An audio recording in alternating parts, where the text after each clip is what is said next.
Оразмағамбет Тұрмағамбетұлы атындағы Маңғыстау индустриалды-техникалық колледжі арнайы пән оқытушысы Ескелді Рабиға Жанзақызы еңбек өтілі жеткізді. Сәлеметсіздер ме?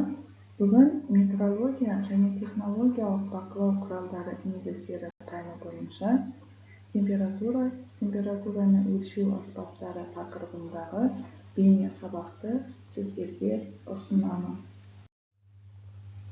Сабақтың жоспары: температураны өлшеу құралдарының әрекет ету принциптері, халықаралық температуралық шкала, температураны өлшеуге арналған аспаптар.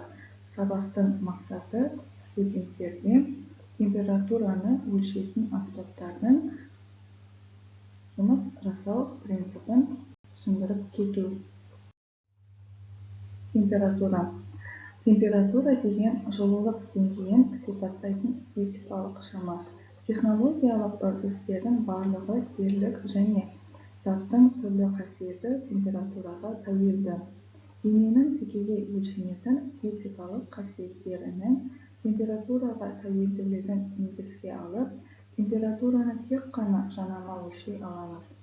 Бұл қасиеттер термометрикалық деп аталады. Оларға ұзындық, көлем, тығыздық, термоэлектр қозғауыш күштері, электрлік кедергі және тағы басқаларын жатқызамыз. Термометрикалық қасиеттермен сипатталатын заттар термометрикалық заттар деп аталады.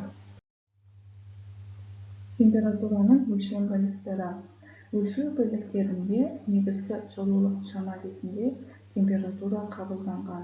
Температура бірлігі Кельвин болып табылады.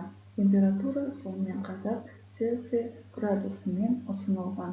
Абсолюттік температуралардың айырмашылығы Цельсий шкаласы бойынша температуралардың айырмашылығы ретінде Кельвинмен өрнектеледі.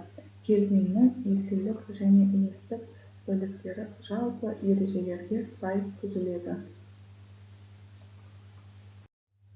Температураны өлшеу. Тарихи жоспарда температура ең ескі өлшенетін физикалық шамалардың бірі.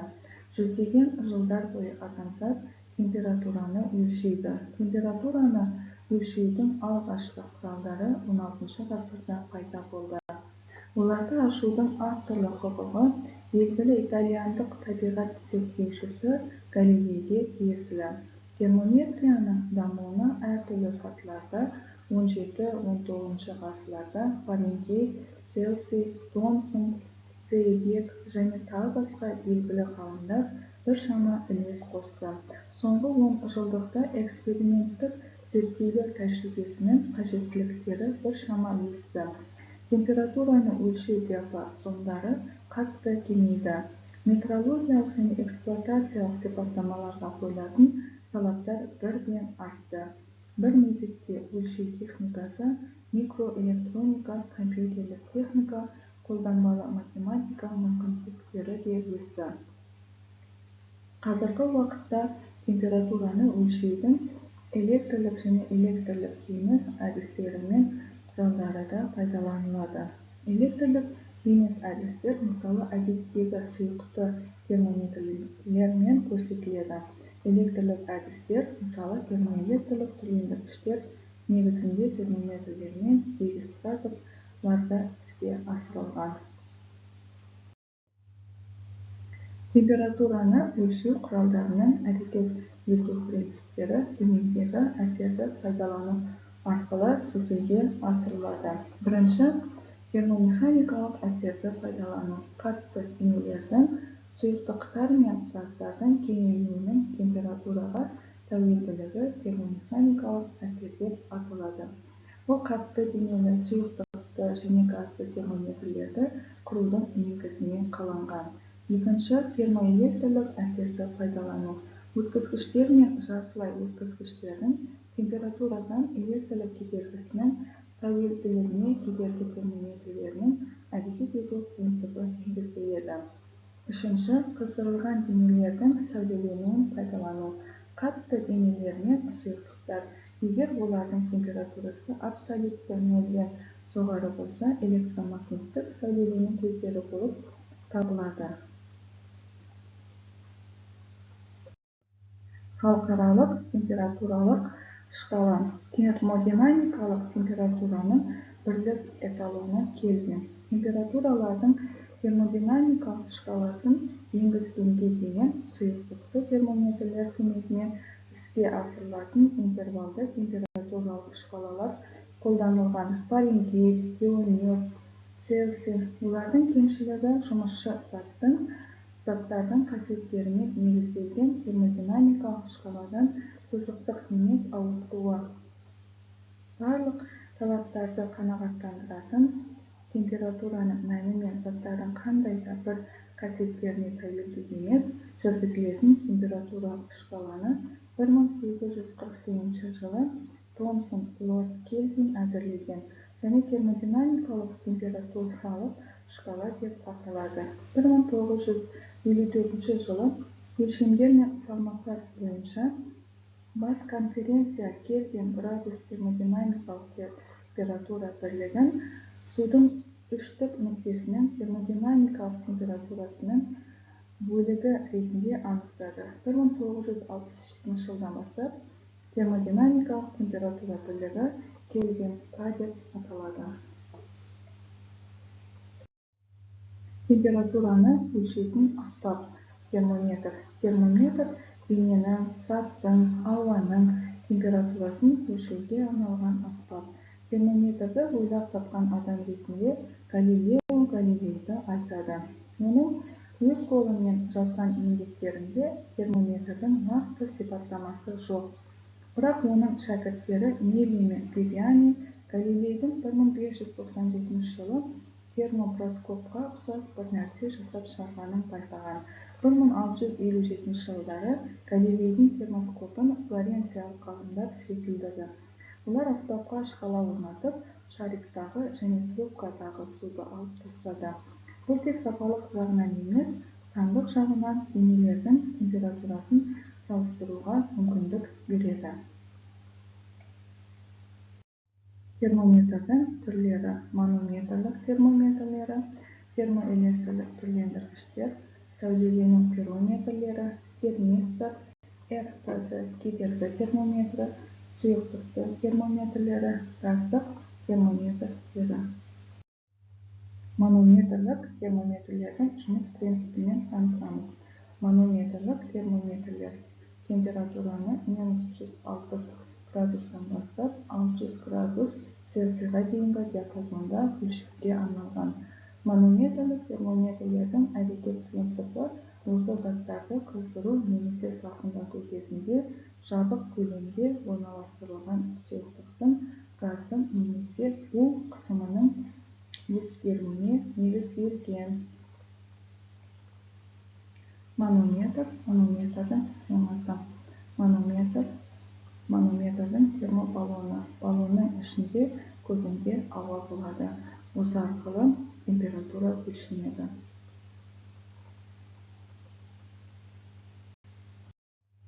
Термоэлектрлік түрлендіргіштер. Термоэлектрлік түрлендіргіштер 0 градустан бастап 1800 градус Цельсийға дейінгі температураны өлшеу кезінде қолданылады. Терможоктың жұмыс істеу принципі әртүрлі металдар мен қорытпалардың біріктірілген тұстағы біріктіргіштің температурасына байланысты термоэлектр жылжымалы күш тудыру қасиеттеріне негізделген. Сәулелену пирометрлері.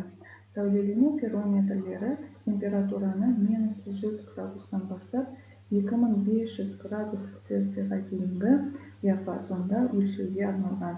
Сәулелену пирометрлері осы денелердің температурасына байланысты өзгеретін, қыздырылған денелер шығаратын сәулелі энергиясын өлшеу принципі бойынша жұмыс істейді. Температураны өлшеуге арналған аспаптар олардың конструкциясының негізіне қандай өлшеу әдісінің алынғанына байланысты жіктеледі. Байланысты және байланыссыз. Байланысты өлшеу құралының өлшенетін ортамен тікелей жанасу әдісі. Байланыссыз өлшеу құралынан өлшенетін ортадан қашықтықта орналасуына негізделген әдіс. Байланысты өлшеу әдісіне негізделген аспаптарға сұйықтық, шынылық термометрлер жатады. Термистор. Термистор бұл резистор. Оның кедергісі температурадан өзгереді. Термисторлардың екі түрі бар: оң және теріс температуралық коэффициенті. Температураның жоғарылауы кезінде оң коэффициенті бар терморезисторде кедергі өседі, ал теріс коэффициенті бар болса, онда азаяды. Олардың ағылшын тілінде қысқартылған атаулары PTC позитивті температуралық коэффициент және NTC негативті температуралық коэффициент. РТД кедергі термометрі. РТД кедергі термометрі. Кедергі термометрлері температураның өлшеу үшін негіз болып табылатын токтың ағуына қарсы әрекет ететін кедергінің өзгеруін пайдаланатын электрлік температуралық қадағы. Ағылшын тілінде кедергі термометрі үш әріппен белгіленеді: РТД. Герметикалық нығыздауыш, оқшаулағыш, оқшаулағышқа оралып тұрған сым сияқты, олар резистор, тоттанбайтын болаттан жасалынған корпус сымда. Кедергі термометрінің негізгі электрлік компоненті резистор болып табылады. Ол көбінесе резистор түріндегі қыш оқшаулағыштың айналасына оралған сым түрінде келеді және кедергі термометрінің температуралық сезімтал элементі болып табылады. Сезімтал элементі физикалық әсерден және электр тізбегінің технологиялық сұйықтықтарынан қысқа тұйықталудан қорғау мақсатында резистор әдетте тот баспайтын болаттан жасалған корпусқа салынады. Екі сымы корпус ішіндегі электр тізбегіне герметиктік тығыздау арқылы қосылады. Келесі термометрлердің жұмыс жасау принципін бейне үзінді арқылы тамашалаймыз.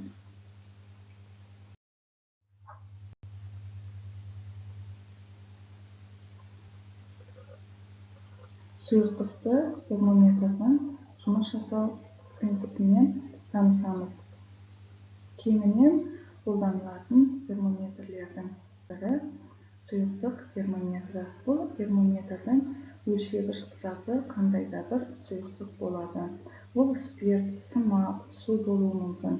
Термометр сұйықтық тұратын резервуардан және сол резервуармен бірігетін капиллярдан тұрады.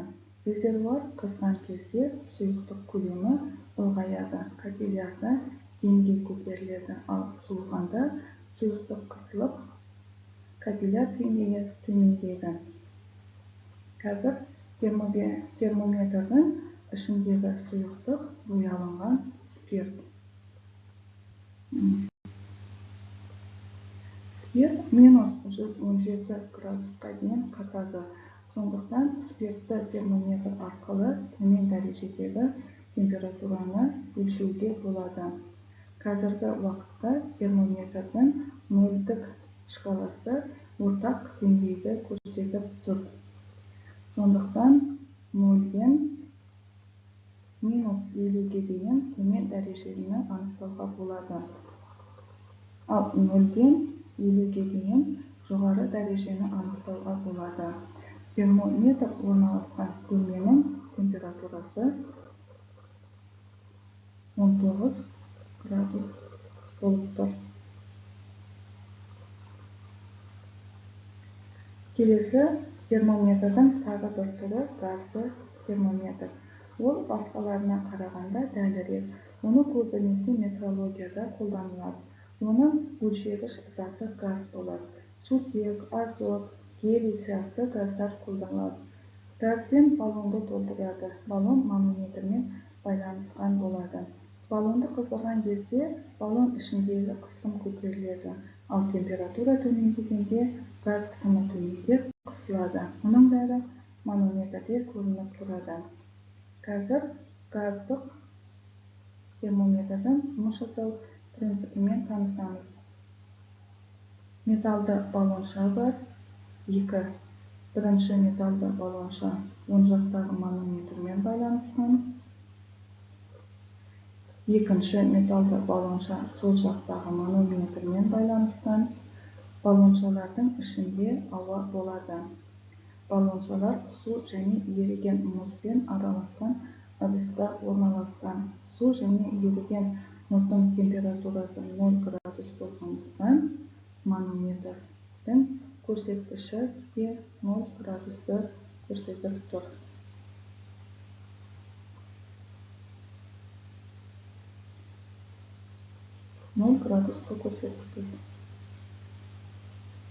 Енді температураның өзгеруін анықтау үшін металды баллоншаны қайнаған суы бар ыдысқа саламыз. Манометрдің көрсеткіші 0 градустан 100 градусқа дейін жылжыды, яғни судың қайнау температурасы 100-ге дейін көтерілді. Ал ыдыстан шығарсақ, бұрынғы қалпына қайтып барады.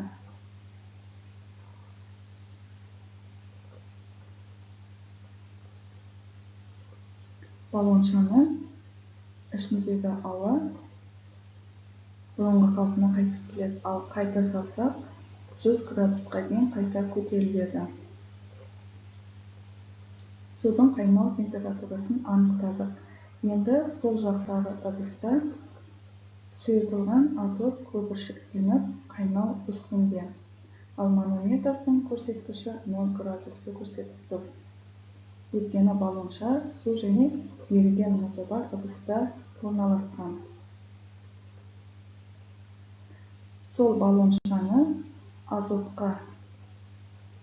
бар ыдысқа салсақ, манометрдегі көрсеткішіміз -100 градусқа дейін төмендейді.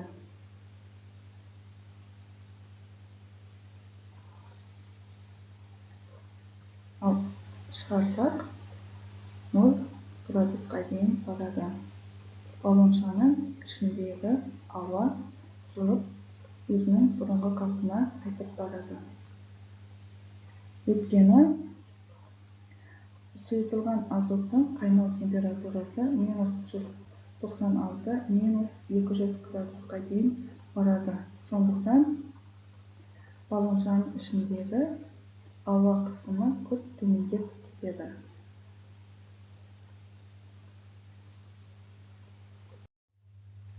Температураны өлшеуге арналған аспаптардың шартты белгілері. Бірінші кестеде термометрдің атауы мен функциялары жазылған. Екінші кестеде термометрлердің шартты белгілері көрсетілген. Осы кестені конспектлеріңізге жазып алыңдар. Бекіту сұрақтары: температура дегеніміз не? Температура қандай бірліктерде өлшенеді? Халықаралық температуралық шкалаға қойылатын негізгі талап. Термометр дегеніміз не? Термометрдің қандай түрлері бар? Екінші тапсырма: бүгінгі сабақта қарастырылмаған басқа да термометрлерді қарастырып, солардың жұмыс жасау принципін анықтап, менің электронды почтама жіберіңіздер. Және де жоғарыда қойылған сұрақтардың жауаптарында электронды почтаға жіберіңіздер. Электронды почтамның адресі. Сау болыңыздар.